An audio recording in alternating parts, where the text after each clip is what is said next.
Hey everybody, guys. welcome back. Today, again, we're going to talk about buying real estate in the state of Alabama.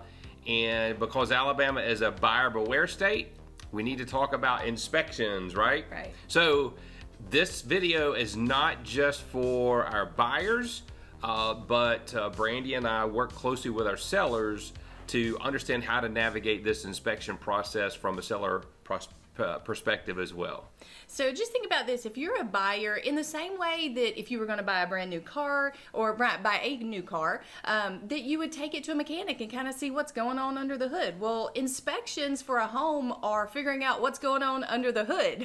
And so the reason to do that is just so you know, number one, if you're getting a lemon, or number two, just what's going on so that you can be prepared in the future when things do arise. Because all homes, new, not new, ones that have been used by other people, they all have different issues. Some are big, some are small, and that's what the inspections will help you to understand. That's a really important point. A lot of buyers we work with, and it's not just first-time buyers. I mean, some of the buyers that we work with who have purchased 2 or 3 homes in the past, they seem to have an expectation, especially in today's market, because prices are higher now than they have ever been. True. And guess what? Most likely, prices are going to be higher in the future than they are right now. That's the natural progression and has been historically. But when people are paying higher prices for homes, they're expecting perfection. Right. But we just want to be real with you and just remind you as buyers that every house is going to have some issues, whether it's new construction or an old home.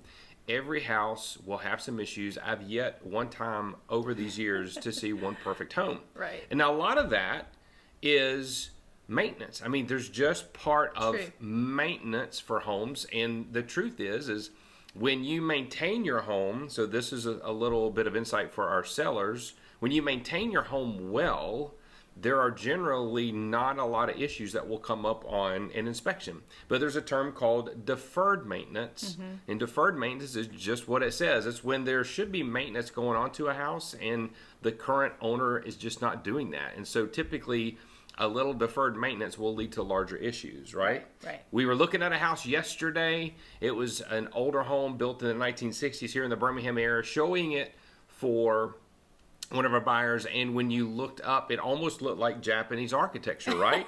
Because the roof line had such a sway from gable to gable. And so, what's going on there, it had new shingles, but most likely, and I don't know this to be the case, but most likely there was so much water damage over the years that the wood holding up the roof has begun to deteriorate. So that's just one example. But going back to inspections, the purpose of a general inspection is really to help you as a buyer understand what type of major issues are there, what type of safety issues are there, and just what type of maintenance issues might be there. Again, just know when you purchase, you're going to have to maintain your home, but let's find out what the big issues are first, right? The first inspection that we recommend for every single home buyer is a general inspection. And the way I like to look at this is it's kind of like your GP, like your doctor that you go to, like no matter what's going on, you just kind of go to them and you say, hey, check me out. Well, a general inspector is kind of the same way. They have a broad understanding of all the different aspects of your home. So they're going to check windows, and they're going to check doors, and they're going to check ventilation, and they'll check your attic, and they'll look for leaks, and they'll look at the roof, and they'll look at the exterior and the interior, and they will look at all those different things, and they will, they can they can really get to the very nitty-gritty of what's going on in a home. They look at a lot of detail. So a good inspector is going to crawl in that nasty, gross crawl space between, the dirt and the rafter. If they can fit through it, they are going to jump in there. And the same thing in the attic. Even in the middle of summer, which it is at this time right here in Alabama, a good inspector is going to get up in the attic and take a look and see what's going on in that attic space. They're going to check even down to the detail of the way an outlet is wired and the way it's put together. They're going to check for drippy faucets and check all of your appliances. So just like you said, it's a general overview of the house. Typically inspection reports are going to be at least 40 pages long on every single house, even new construction, with photos. Yeah. And that's what you want to look for. Right. And the thing to remember too about the general inspection, remember they are general. So there are specific things, and we'll cover some of those later, that those guys don't do. So they are not a roof inspector. They are not an HVAC inspector. They don't get in and do all the electrical work. So those, there are some things that you'll have to get a specialist for, just like if you were having some issues with your body, you'd have to get a specialist. So just remember your general inspector will do the general inspection, and they'll give you ideas of places that you may want to dig in further. And so what does that look like? That looks like if the temperature on the air conditioner is not as cool as it should be, on the inspection report, most likely your general inspector will say recommend inspection by a certified HVAC, heating and cooling technician. Or if your inspector finds maybe a crack in the block wall, the inspector may recommend that you have a structural engineer come out. Along those lines, right? Right. So anyway, just remember that a general inspection is general, and they will cover all kinds of things. So don't freak out. Don't panic when you get 50 pages of things that might be wrong with your potential home. Just realize that we, as your realtor or your realtor, is there to help you go through that, to understand what's the most important things to talk about, maybe with negotiations and terms, depending on what you want to accomplish. And then that way you can move forward just assured, knowing that you're making a great purchase. So let's talk about price for just a minute. What should you expect? Well, a lot of inspectors will have a baseline price. Maybe it's $350, maybe it's $400, and then based on the number of square feet. So if that home is greater than 2,500 square feet, that inspector will add on a certain amount of money on top of that. So in general, somewhere between $350 and $500 are the majority of inspections that we see. And again, that money is paid up front. That's not a part of your closing costs. That money is paid up front to the inspector at the time of the inspection. Generally, you can write them a check. You can put it on a credit card. And in Alabama, you'll notice that the standard contract that we use, that is approved by our association, is going to say that for the most part, the cost of your inspection, if you decide not to move forward with the purchase after the inspection, is not really a refundable cost to you. So to some degree, when you put a house under contract and you put that earnest money in, you want to be sure that you are ready to move forward, although the contract will protect you and give you an opportunity to terminate the agreement if the inspection comes back poorly. All right, so after the general inspection, the other inspections that we recommend all the time on every deal, regardless of how the general inspection turns out, is your termite or your wood infestation report. It's also your sewer and septic and your survey. So those three are additional inspections, and they're also stipulated within the contract, the purchase contract, the standard contract that we use here. Now, termite, if different parts of the country, if you're moving to Alabama, to the deep south, here's what you need to know. You always need to check for termites. And again, what that report is called is a wood infestation report, but it doesn't just look for termite damage. It looks for mold and basically it's any kind of organism that can cause the destruction or deterioration of wood and wooden structures. So highly recommend that. That cost generally is paid at the closing table, so you don't have to pay for it up front, and generally it's between $100 and $200 just for the report. But we always recommend that no matter what. Sometimes we have investors that buy from different parts of the country here in Alabama, and they don't see the need for that report, but I can tell you highly recommend it. The second thing along those same terms are the sewer and the septic. If there's a septic tank, which are common in Alabama, we just always recommend a septic, and what that is going to do is it's going to have that septic pumped out by the septic company, and all of the lines are going to be inspected for that. That cost generally can range somewhere between $500 and $700, depending on a couple of variables there. Again, I feel so strongly in that and these other inspections that if you say, I don't want that, I, as your realtor, am going to ask you to sign an addendum that says that I told you that it's highly recommended. So just know these are super important, in my opinion, to protect yourself as a buyer here in Alabama. So the same thing along the lines with the sewer is that, you know, in the past we used to say if the house was built more than 20 or 25 years ago, get a sewer line inspection. Like a lot of cities around the country, old historic homes typically had sewer lines built out of terracotta clay. And quite honestly, those are just going to break, crack, shatter over time and have compromised sewer lines. But to be honest, today, regardless of the age of the home, I always recommend a sewer line. It is not unusual to see a PVC line that could be broken. And how would that happen in a new home? You know, when they're building the home, if the PVC wasn't placed correctly, or if it was and a large tractor or a large weight rolled right on top of it, if it was a little shallow, it can break that. So I have seen that in my experience here, and so we always recommend that sewer line test as well. Again, the cost of the sewer line test is really just a couple of $100, between $200 and $300. That's generally paid up front. The septic is paid at closing. The sewer line is paid up front generally. And then finally, the survey. Especially in the last 4 to 5 years, a lot of buyers have said, "Nah, I don't want to mess with a survey." You know, surveys on a neighborhood plot might be $300 to $400 to $500.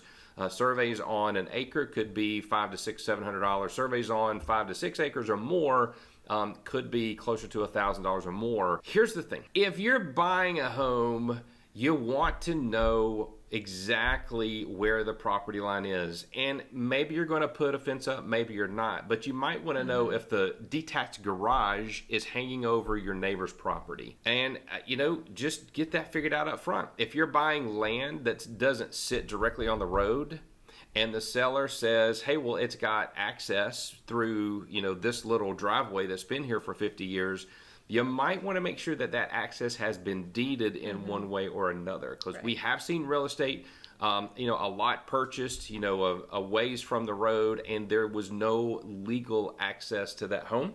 And those folks literally had to work out a legal way just to move into their house.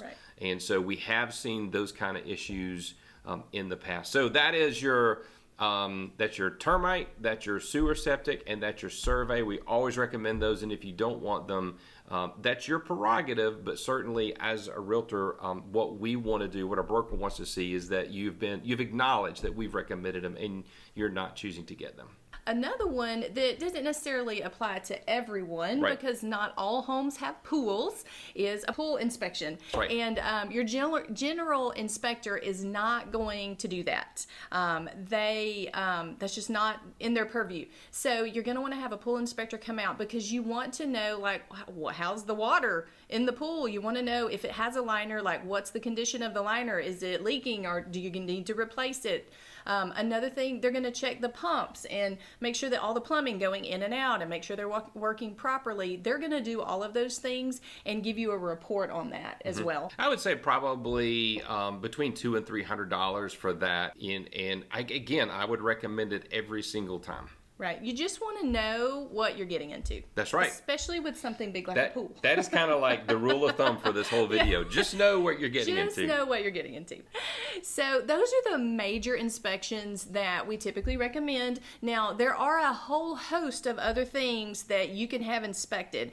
And you know what? If your general inspector comes back and says, hey, you might want to, like Mike said earlier, you might want to have this part of the foundation checked out. You're going to call your structural engineer. If they find something going on with the chimney, you might want to call a chimney inspector. If they find something with the roof, you might want to call a roof. Again, HVAC. There's also things like asbestos and mold and lead paint. Like, there are a host of things, and some of those won't apply just because of the age of the home. But just realize your general inspector will kind of give you guidance to know, like, if you need to bring a specialist in. All right, so as we said, this video is not just for buyers potentially you're looking to buy a home, but also for sellers if you're looking to potentially sell. Here's what I wanted to say. When we're representing buyers, our goal, just as Brandy mentioned, you do the general inspection, then we'll figure out any secondary inspections that need to be done.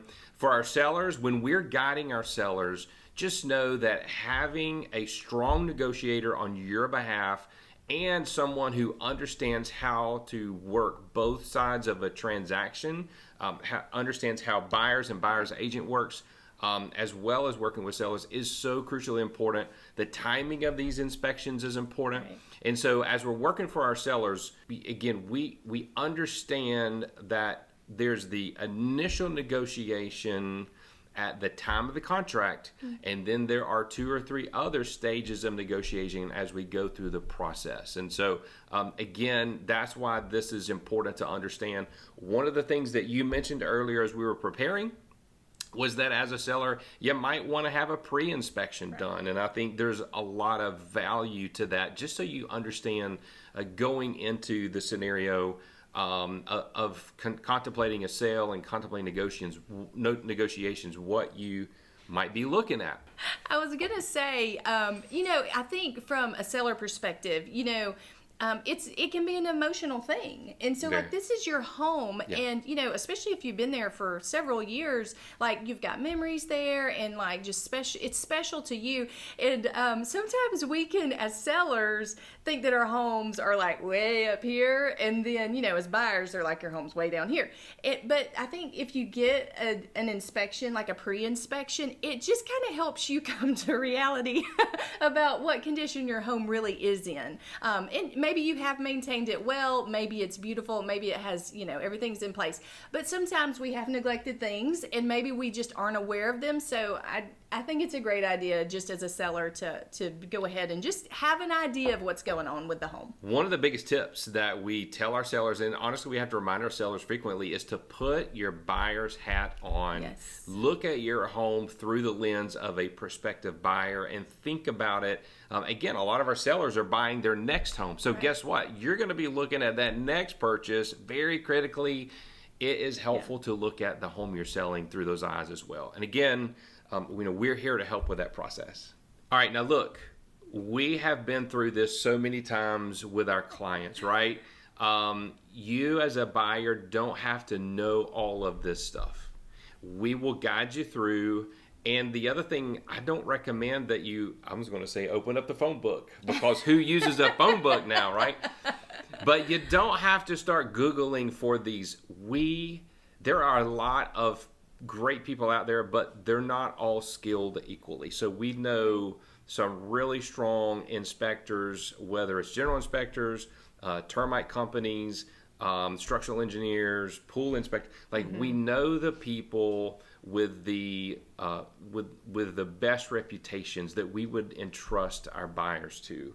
And so again, we will be guiding you through that process. Right. And we understand too, we've purchased a home, we understand this can feel very overwhelming. Oh, this inspection and that inspection, this money coming out and that money coming out. And really, at this point in time, when this is probably one of the biggest purchases you'll ever make, this is not the time to hem-haw around about a couple of $100. This is the time when you want to know what's going on in the home that you're purchasing, so that you're aware. You'd rather be safe than sorry, and you'll know what kind of money needs to be put back and ready for the thing that you might need to fix in the long run. So we understand, and our goal is to help you guys navigate each and every one of those inspections, and also just help you understand what's important, what's not important, and make this as easy as possible on you guys, so that you make the best choice that you can make for your family. So here in Central Alabama, we are Mike and Brandy Brown with Keller Williams Realty. We would always love to be your real estate resource of choice. And you can certainly reach out to us at 205-368-5995 or email us info@mbrownrealty.com.